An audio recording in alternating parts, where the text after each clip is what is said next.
Halo sahabat Undiksa, salam harmoni. Senang sekali saya Juniastiti bisa kembali menjumpai Anda dalam Bincang Undiksa. Kali ini kita bakal berbincang terkait dengan prestasi. Di mana prestasi membanggakan kembali diukir oleh mahasiswa Undiksa di tingkat internasional dalam event ASEAN Innovative Science, Environmental and Entrepreneur Fair 2022 yang diselenggarakan di Universitas Diponegoro Semarang.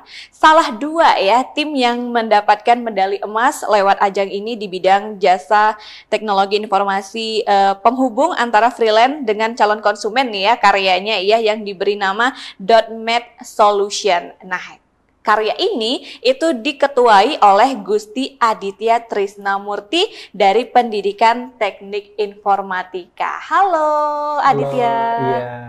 Apa kabar? Baik. Oke, dari tadi saya merasa Aditya ini sepertinya pernah ketemu di mana, ternyata sebelumnya pernah diundang juga ya? Sudah. Iya, dalam Bincang Prestasi. Tapi waktu itu statusnya jadi anggota. Iya. Iya, sekarang jadi ketua. Wah, luar biasa peningkatan ya.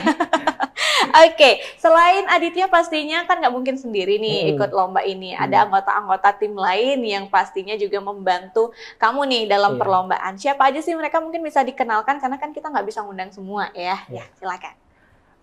Untuk kesempatan waktu ini tuh kita dari anggotanya kebetulan dari saya sendiri sebagai ketua, kemudian dari anggotanya Ayu Pirda itu dari Pasca Sarjana, kemudian ada Jepri Kusuma itu dari satu prodi juga dengan saya Pendidikan Teknik Informatika, kemudian Yastini dari akuntansi dan juga bos kita atau pembimbing kita itu dari Andika Pradnyana.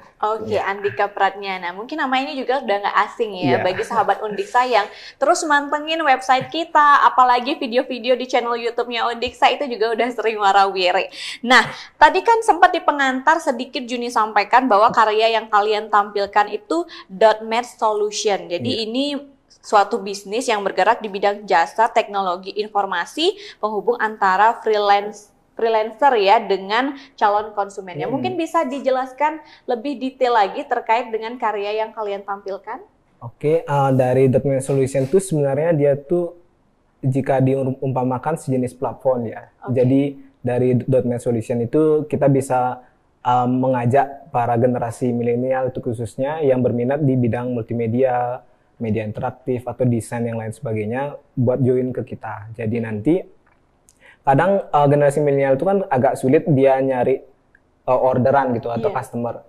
Jadi kita di sana menaungi sana, membantu menyalurkan dari customer ke freelancer gitu. Oke, jadi sebagai jembatan penghubung.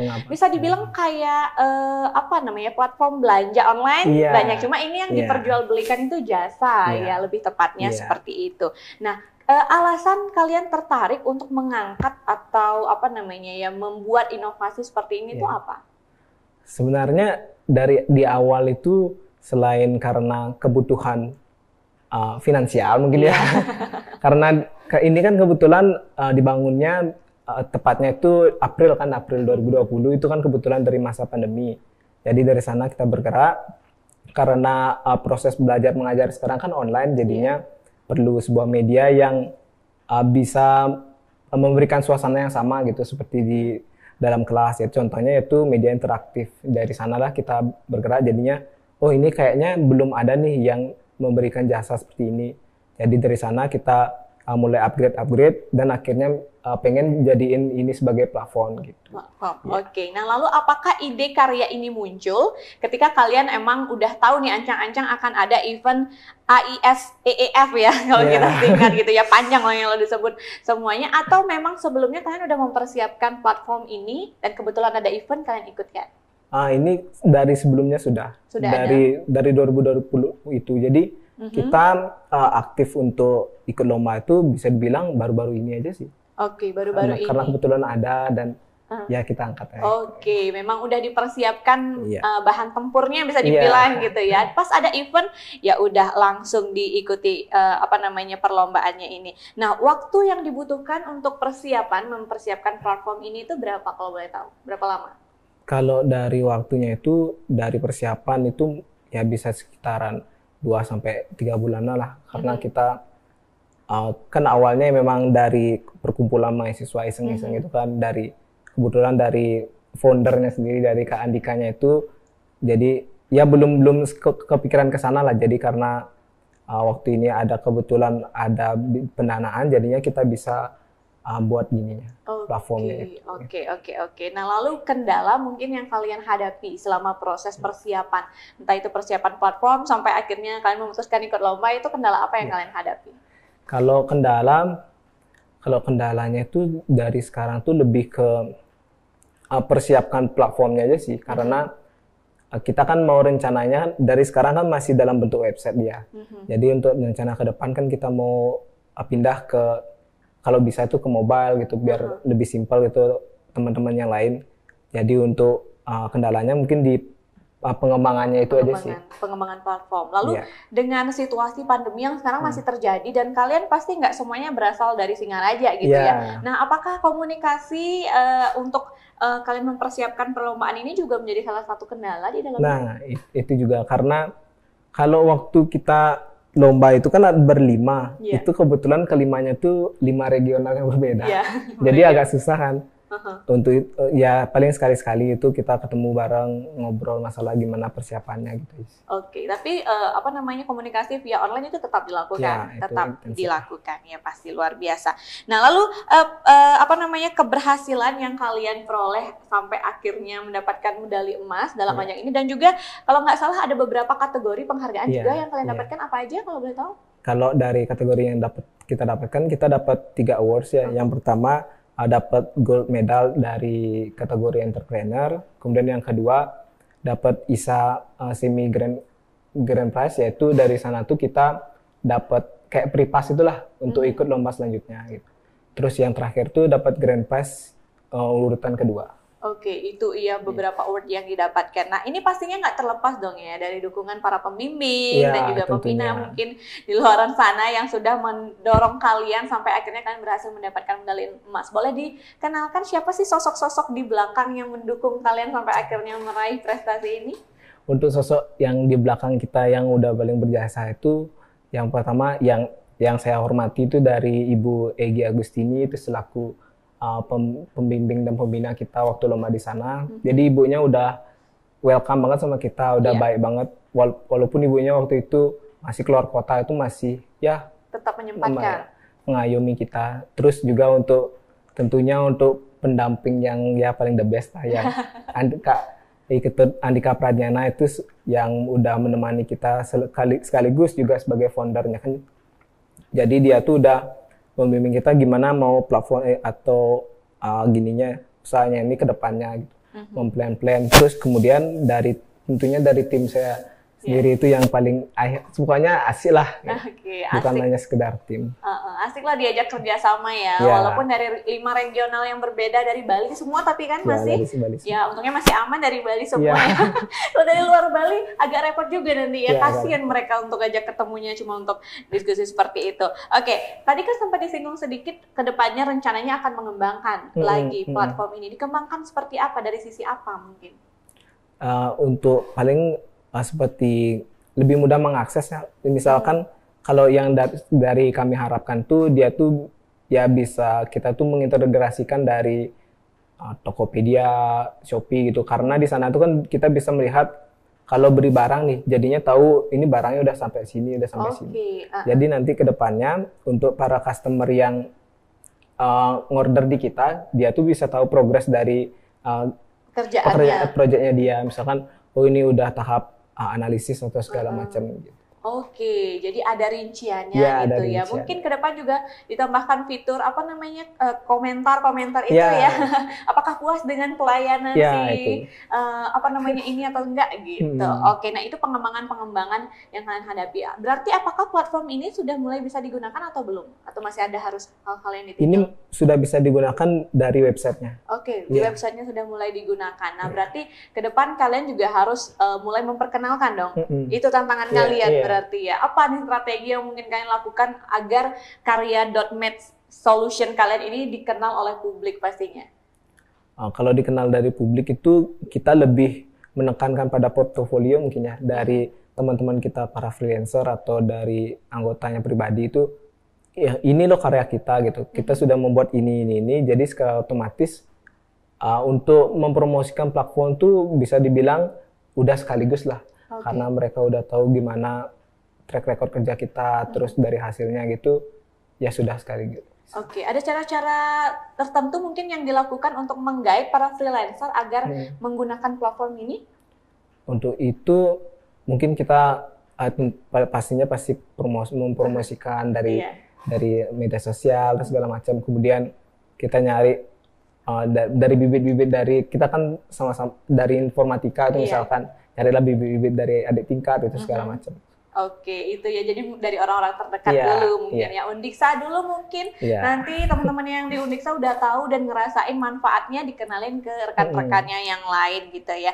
Oke, lalu ke depan rencananya setelah kalian berhasil mendapatkan medali emas ini apa? Apakah karya ini mungkin akan diajukan lagi untuk ke perlombaan yang lain atau kalian mungkin udah punya ancang-ancang untuk buat karya baru nih untuk ngikutin event yang lain?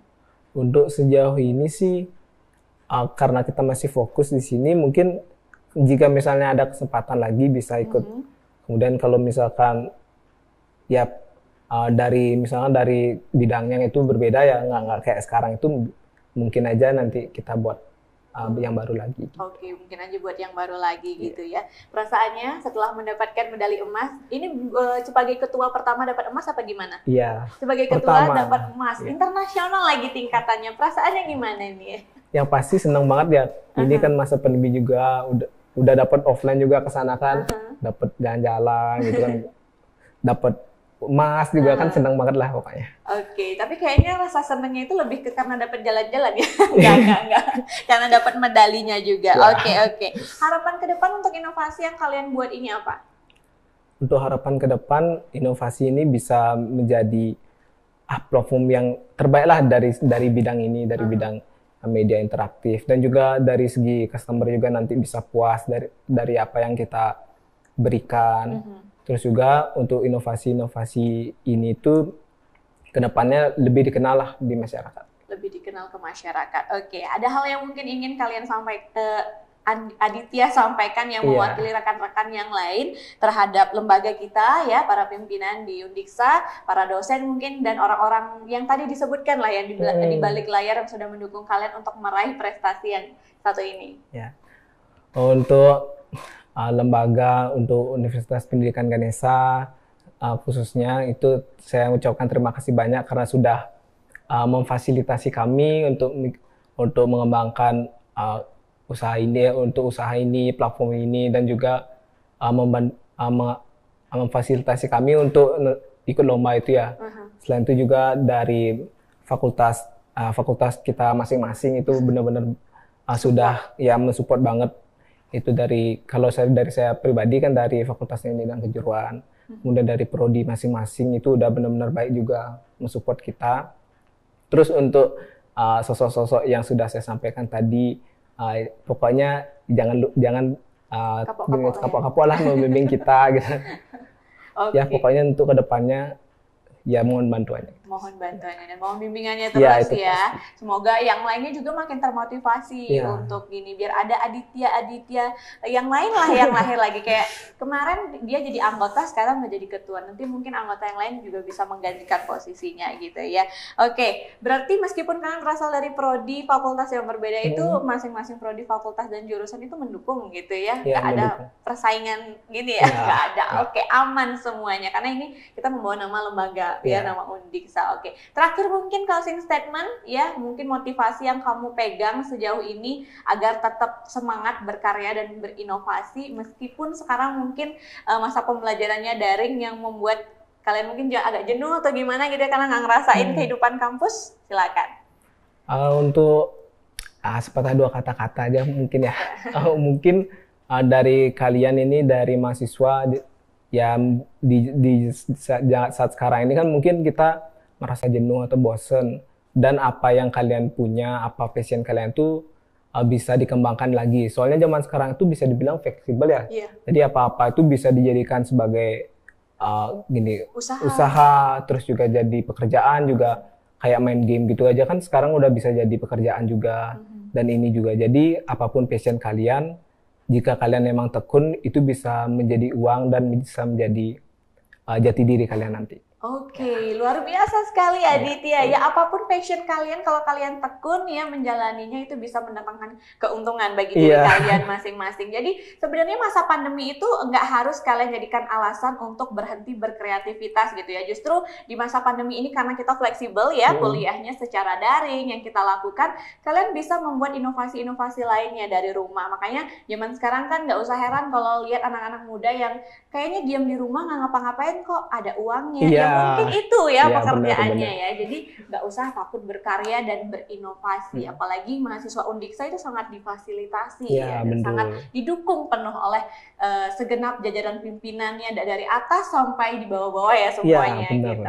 Sekali lagi terima kasih ya Aditya udah mau berbagi sama kita. Semoga dari tayangan kita ini bisa menginspirasi dan memotivasi sahabat Undiksa lainnya yang mungkin sekarang lagi ngerasa capek kuliah gitu ya. Nah, jika kalian rasa video ini bermanfaat, jangan lupa ya di-share ke sosial media kalian dan di-like juga. Yang belum subscribe, jangan lupa ingat di-subscribe dulu ya channel YouTube-nya Universitas Pendidikan Ganesha. Kalau ada saran masukan, boleh deh ditinggalkan di kolom komentar. Dan yang pasti satu hal yang tidak akan pernah bosan saya ingatkan untuk tetap mematuhi yang namanya protokol kesehatan. Saya Juniastiti, pamit undur diri. Sampai jumpa dan salam harmoni.